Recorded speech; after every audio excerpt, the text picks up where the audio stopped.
அஸ்ஸலாமு அலைக்கும். Welcome to சபா சமையல். வாங்க கிச்சனுக்குள்ளே போகலாம். இது வந்து டீ கடை போண்டா, டீ கடை கேக்கு. டீ கடை கேக்குக்கு அதுக்கு தேவையான பொருள் அரிசி மாவு 3/4 கப்பு. அது எப்படின்னா 125 கிராம். இது 200 கிராம் மைதா, 100 கிராம் சீனி, 4 ஏலக்காய், 2 டேபிள் ஸ்பூனு ரவை.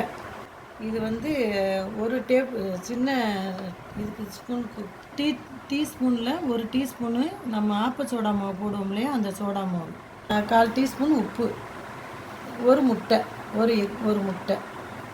இது செய்ய முறை. ஜீனி எடுத்தோம் இல்லையா, அதை வந்து ஜீனி ஏலக்காயும் மிக்சியில் போட்டு நல்லா இது பண்ணிக்கிறோம், அரைச்சிக்கிறோம். முட்டை எடுத்தோம் இல்லையா, அந்த முட்டையை வந்து இந்த ஜீனியோடு அடிச்சுக்கிறேன். நான் 100 மில்லி பால் எடுத்திருக்கேன். ஃபஸ்ட்டு பால் சொல்ல மறந்துட்டேன். அது உங்களுக்கு வந்து இந்த முட்டையை ஊற்றி இந்த மாவுலாம் போட்டு மிக்ஸ் பண்ணும்போது பத்தலைன்னா உங்களுக்கு எவ்வளோ தேவையோ பால் 2 ஸ்பூனும் ஊற்றலாம், 1 ஸ்பூன் ஊற்றலாம். மாவுக்கு தக்கன பத்தலைன்னா நீங்கள் ஊற்றி பிணைஞ்சிக்கோங்க. பால் தான் ஊற்றணுமே தவிர தண்ணி ஊற்றி பிணையக்கூடாது.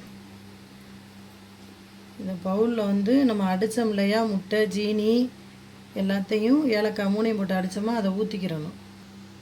இப்போ வந்து நம்ம முட்டை அடித்து வச்சோம் இல்லையா, முட்டை ஏலக்காய் ஜீனி, அதோடு நம்ம எடுத்த மைதா மாவை உள்ள மிக்ஸிக்கு போட்டுறணும்.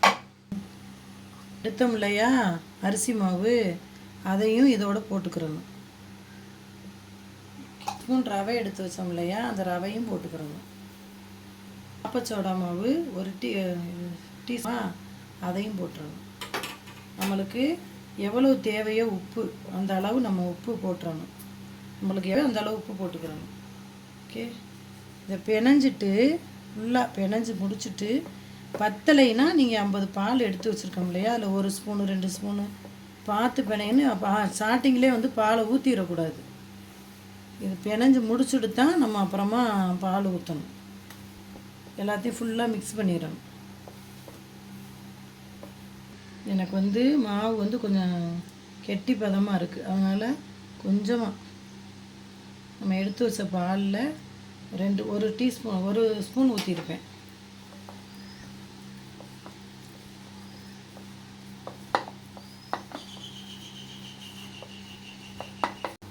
இந்த மாதிரி கத்தியை வச்சு இப்படி 2 பக்கமும் வெட்டி விட்டுறணும்.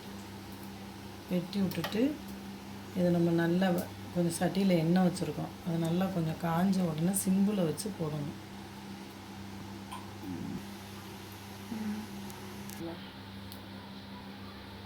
சரியா,